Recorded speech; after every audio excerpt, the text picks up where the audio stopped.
그 역지사지라는 말을 아시죠? 여러분, 입장 바꿔서 생각해 보는 거예요. 여러분, 여기 아내분들이요, 남편의 입장에서, 남편의 관점에서 한번 바라봐 보세요. 그러면 여러분, 사랑받는 아내 될 수 있습니다. 여기 남편분들이요, 아내의 입장에서, 아내의 관점에서 한번 생각해 보시라고요. 그러면 존경받는 남편 됩니다. 여러분, 자녀라면 부모 입장에서, 부모라면 자녀 입장에서 생각할 수 있다면 그 가정은 화목한 가정 이루게 됩니다. 물론 사실 성도, 우리는 하나님을 믿는 성도로서 여러분, 창조주 하나님의 관점으로 내 자신을 바라보고 사람들을 만나고 그 하나님의 관점으로 세상을 보면 새로운 세상이 열릴 줄로 믿으시기 바랍니다. 열립니다. 오늘 본문 고린도후서 5장 16절입니다. 5장 16절 같이 시작. 그러므로 우리가 이제부터는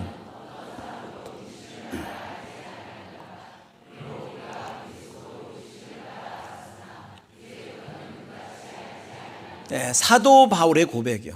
지금까지는 육신을 따라 사람을 판단했었다는 거예요. 근데 이제 달라졌다는 거예요.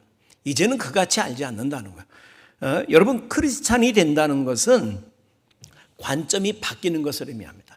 예전에는 인간적인 눈으로 인간적인 조건을 따라서 나를 보고, 그래서 늘 낙심하기도 하고 열등감에 사로잡히기도 하고 사람을 판단하면서 어떤 사람을 업신여기기도 하고 부러워하기도 하고. 근데 여러분, 이제는 주님의 시선으로 보게 되는 거예요. 여러분, 설문조사 기관인 한국갤럽이라고 아시죠? 한국갤럽에서 설문조사했어요.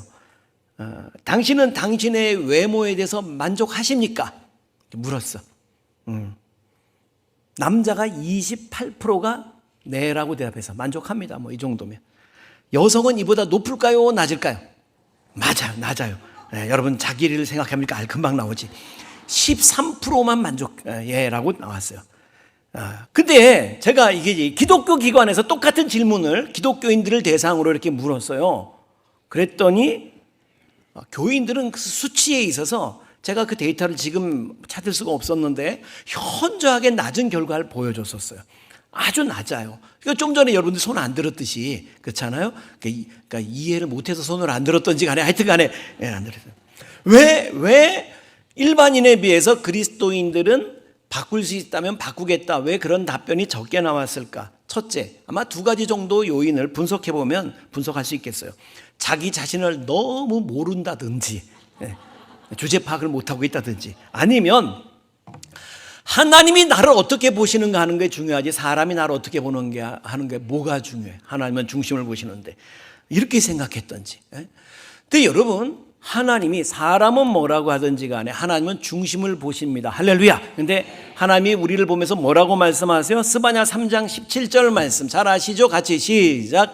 너희 하나님 여호와가 너의 가운데 계시니 그는 구원을 베푸실 전능자이시라.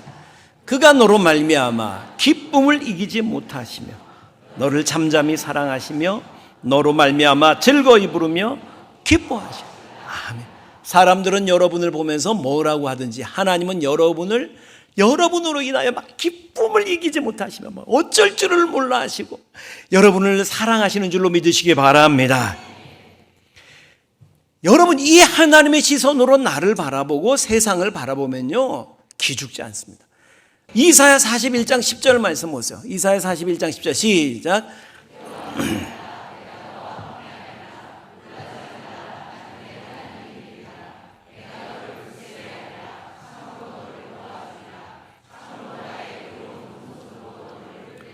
믿으시기 바랍니다. 두려워하지 마. 내가 너와 함께 하잖아. 내가 나의 오른팔로 너를 붙들어 주잖아. 그 우스갯소리가 있어요. 이런 거 아십니까? 예전에 뭐 입 큰 개구리 시리즈 뭐 이런 게 있었어요. 입 큰 개구리 뭐. 입 작은 놈이 입 큰 놈의 등을 밀어줘야 되는 그런 목욕탕이 있었대요. 목욕탕. 근데 입 큰 개구리가 그 목욕탕에 간 거야. 입 크니까 자신감 있게 당당하게 딱 들어갔어. 그런데 웬일이야, 그날 하마 형님이 목욕 온실에 옥은탕에 이렇게 앉아있는 거야. 하마 형님. 그게 그냥 어떻게 어쩔 수 없이 그냥 하마 형님의 그 넓은 등을 다 밀어줘. 쎄 빠지게 고생하면서 밀어주고 왔어. 다음에 이제 하마 형님이 목욕탕 안 갔다는 거를 확인한 다음에 목욕탕을 갔어요. 근데 웬일이야? 악어 형님이 거기 딱 계시는. 저걸 또 할 일이지. 그리고 또 이제 쎄 빠지게 또 등을 밀어드리고 왔어. 막 분이 막 속이 상해가지고. 그래 이제 성형외과를 찾아갔어요. 입을 더 찢어달라고. 이제 막 최대한 찢어달라고. 입을 귀밑까지 찢어달라고. 그랬더니 성형외과 의사분이 그러더래요. 안 됩니다. 그러면 죽습니다. 하루밖에 못 삽니다. 하루밖에. 아니 하루밖에 못 살아도 되니까 내가 이대로는 억울해서 못 살겠다고. 입 찢어달라고. 그래가지고 이제 하루밖에 못 살 각오하고 그리고 입을 이렇게 더 찢었어. 그리고 목욕탕을 갔어요. 목욕탕 앞에 섰다가 기절을 했다는 거예요. 왜 기절을 했냐? 금일 휴업 이렇게 돼 있더라고요. 하루밖에 못 사는데. 여러분, 성도는 그런 사소한 일에 목숨 걸지 않습니다. 때때로 사람들이 나를 괴롭게 하고 인생에서 언짢은 일이 있어도, 여러분 요셉 이야기를 잘 아시죠? 형들이 팔아서 노예를, 여러분 세상에 형이 동생을 보호해 주지는 못할 망정 형놈들이 나를 인신매매한 거야. 노예상인한테 팔아버렸어요. 누명을 쓰고 감옥에 또 갇힙니다. 그런데 요셉은 그런 거 중요하지 않았어요. 나중에 형들을 만났을 때 요셉이 하는 말, 창세기 45장 5절 말씀 보세요. 같이 읽습니다. 시작.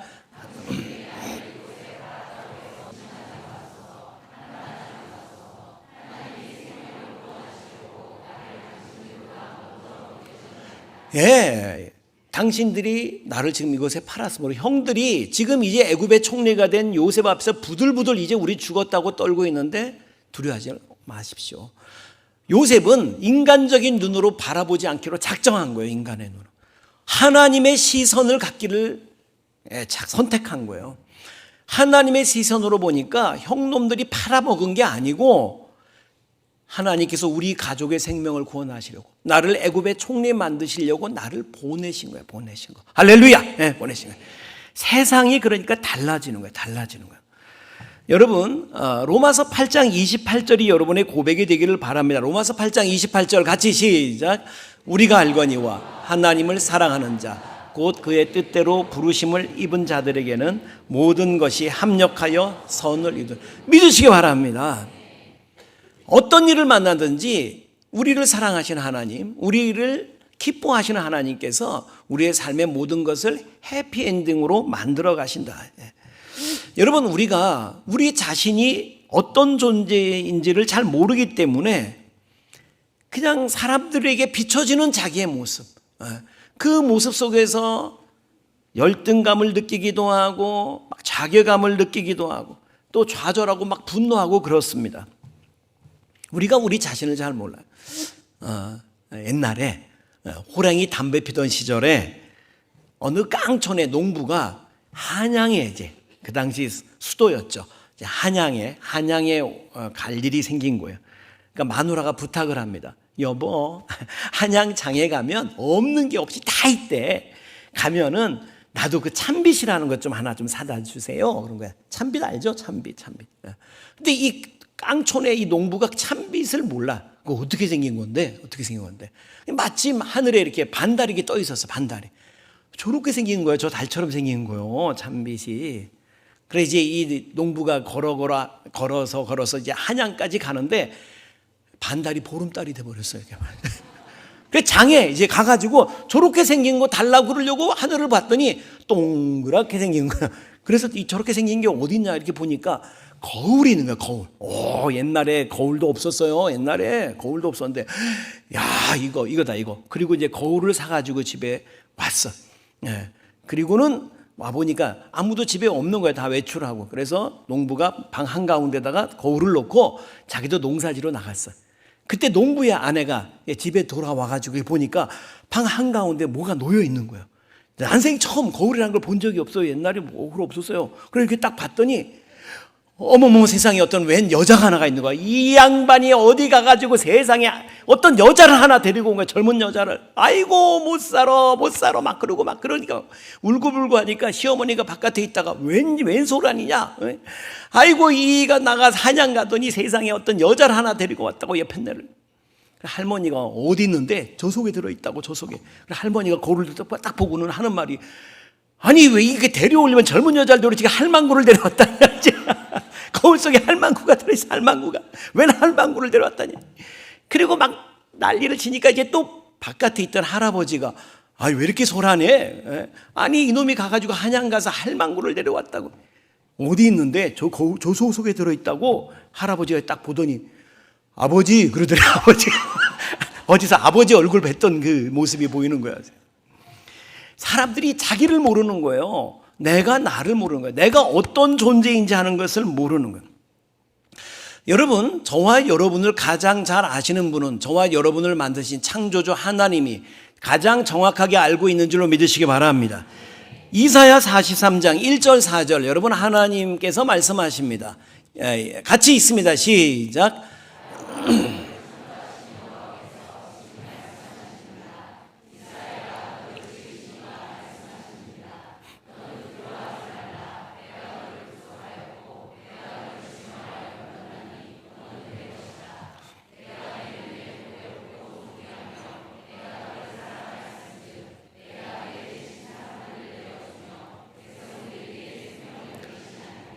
긴 얘기는 못 드리겠고 간단하게 말씀드리면 야곱이나 이스라엘은 하나님을 믿는 하나님의 백성을 부르는 대명사입니다. 근데 하나님께서 말씀하시는 거예요.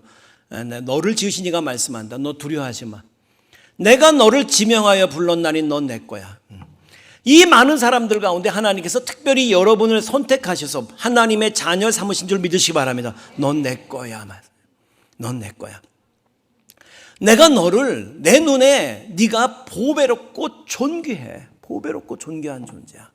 내가 너를 사랑한다. 이렇게 말씀하시는 거예요. 우리 옆에 있는 분한테 한번 얘기해 주세요. 잘 모르는 분들한테 당신은 보배롭고 존귀한 분이십니다. 시작. 당신은 보배롭고 존귀. 이게 하나님의 시각인 거예요. 하나님의 시선. 당신이 얼마나 소중한 존재인지. 내가 너를 수많은 사람들 가운데 지명하여 불러서 내 걸 만들었어. 고린도후서 5장 17절 말씀 오늘 본문이죠. 같이 읽습니다. 시작.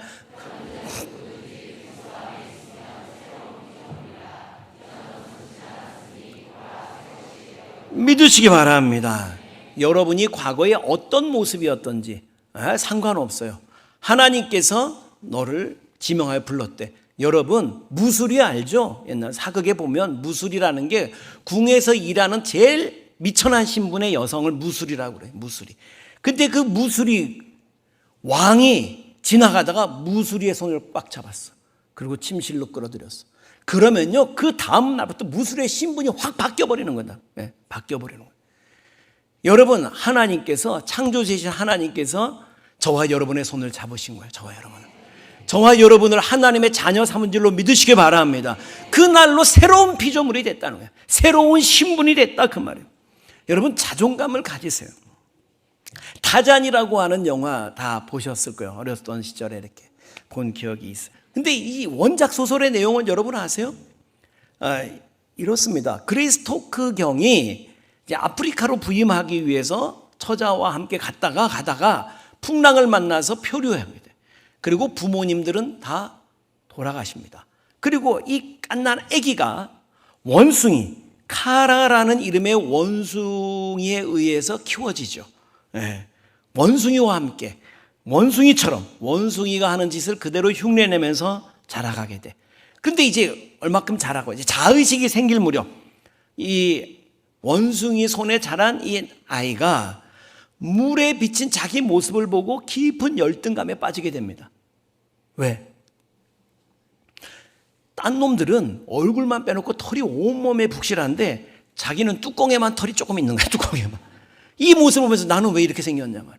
나는 왜 이렇게 이상하게 생겼냐 말이야. 이렇게 이 어린 타잔의 최대 소원이 뭐냐면 나도 다른 원숭이처럼 털만이 나게 해주세요. 다른 원숭이처럼 나무 잘 타게 해주세요. 남들은 나무도 잘 타는데 나는 왜 이렇게 나무도 잘 못 타냐. 여러분 그게 열등감에 빠질 일입니까? 너는 존재 자체가 쟤하고 다른 놈.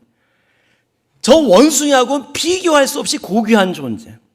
근데 어찌 보면 성도들이 고민하고 열등감에 빠지는 것이 다 비슷한 이유가 아닌가 하는 생각이 든다 그 말입니다. 여러분 오늘 본문 성경이 말하는 것은 하나님께서 저와 여러분을 수많은 사람들 가운데 지명하여 불렀어. 넌 내 거야. 그래서 이 자리에 앉아있는 줄로 믿으시기 바랍니다. 하나님 나라의 상속자를 삼으신다. 성경은 그렇게 말씀하세요. 로마서 8장 16절 17절 같이 봉독합니다. 시작.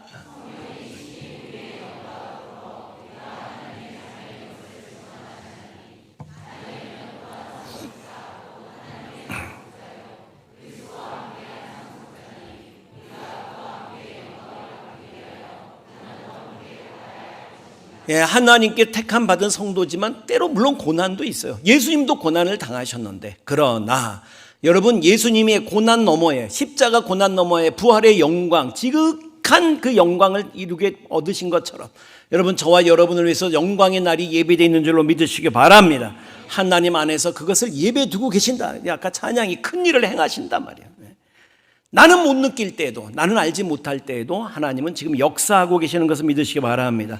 옆에 있는 분 아직 모르는 분에게 좀 알려주세요. 당신을 위해서 큰 영광의 날이 예비되어 있습니다. 시작. 다음 자료 화면 보여주세요. 블루 마릴린 monroe라는 작품입니다. 누구 작품이에요? 앤디 워홀. 여러분 성경만 읽느라고 너무 이렇게 앤디 워홀의 작품입니다. 팝 아트의 선구자라고 불리우는 앤디 워홀 작품. 이 작품이 2022년 3월 22일 경매에 나왔는데 처음 가격이 최소 요 가격으로 팔겠다 하고 나온 가격이 2,400억이었어요. 2,400억. 그래서 저와 여러분 뭐 하고 있는 거죠? 2,400. 앤디 요거는 이렇게 2,400억에 팔겠다는 일에 낙찰은 안 됐어요. 그거 주고 사겠다는 사람이 없어가지고 낙찰은 안 됐는데 앤디 워홀의 다른 작품 8명의 엘비스라고 하는 작품인데 보여주세요. 8명의 엘비스 2008년에 이미 오래전이죠. 실제로 판매된 가격이 1,158억이었습니다. 1,158억. 엘비스를 8명 그렸으니 망정이지 30명 그렸으면 어떻게 그랬어. 30명 걸렸어. 앤디 워홀이라고 하는 여러분 요즘 현대의 피카소 이상입니다. 지금 그 작품들이 열광을 하는데 현대인들이 이 앤디 워홀에 열광하는 이유가 뭘까요? 알려줘요 마요? 알려달라니까 내가 알려주는 거예요. 그게 뭐냐면 앤디 워홀이 말했어요. 자기는 사람들이 열광할 만한 대상만을 그린다는 거예요. 이게 뭔 얘기냐면 마릴린 먼로 좀 전에 본 마릴린 먼로 육체파 여배우 마릴린 먼로가 1962년에 죽어요. 마릴린 먼로가 딱 죽자 사람들이 그녀를 굉장히 그리워할 것이라고 딱 직감을 하고는 마릴린 먼로의 초상권을 사버렸어요. 그러니까 마릴린 먼로를 그릴 수 있는 사람은 이제 워홀밖에 없는 거예요. 앤디 워홀밖에. 나머지는 그리면 안 돼. 초상권 자체를 샀어. 그 유족들로부터 산 거예요. 그리고 마릴린 먼로를 그렸어. 그리고 비싸게 팔려고. 그렇게 엘비스 프레슬리를 그리고 무하마드 알리를 그리고 마이클 잭슨을 그리고 제클린 케네디를 그리고 쿠바의 공산주의 혁명가 체 게바라를 그렸어요. 그리고 그 사람이 이것도 그렸어요. 보여주세요. 달러를 그렸어. 달러를. 그리고 앤디 워홀은 말합니다. 내가 왜 돈을 그렸게? 왜 그렸을 것 같아요? 앤디 워홀이 말하기를 당신이 이걸 좋아하기 때문에 그렇게 말했어. 돈을 좋아하니까. 당신이 돈을 좋아하니까. 자, 무슨 얘기하냐면 잘 들으세요. 여러분 상대방이 좋아하는 것이 무엇인지에 관심을 가지면 상대방의 마음을 잡을 수 있다 그 말이래. 여러분 중에 지금 사업을 하는 사람이라면 고객이 좋아하는 게 뭔지 소비자가 원하는 게 뭔지에 관심을 가지면 당신 사업 성공한다. 당신이 지금 직장인이라면 사장이 원하는 게 뭔지 사장의 마음에 관심을 가지면 당신이 승진한다 그 말이에요. 여러분 아내들이요 당신 남편의 마음이 뭔지에 관심을 가지면 남편이 원하는 게 뭔지에 관심을 가지면 당신 사랑받는다 그 말이에요.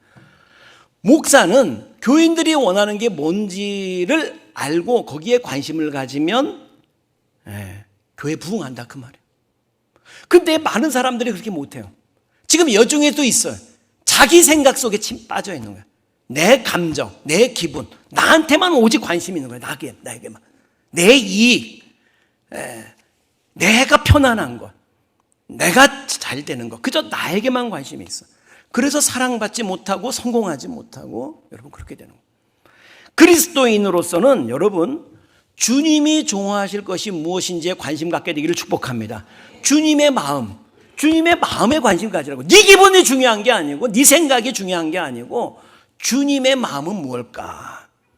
다윗 같은 경우엔 하나님 마음에 합한 자라고 하나님께서 인정해 주셨어. 넌 내 마음에 꼭 든다.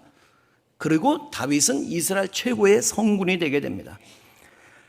여러분 하나님 마음을 알게 되기를 축복합니다. 내 기분이 아니고 하나님이 나를 향한 그 마음, 그 시각을 아는 거예요. 예레미야 29장 11절 이렇게 말씀하십니다. 같이 읽습니다. 시작.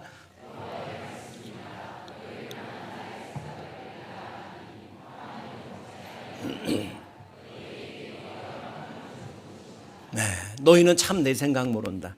너희를 향한 내 생각은 내가 아는데 재앙 주려는 거 아니야.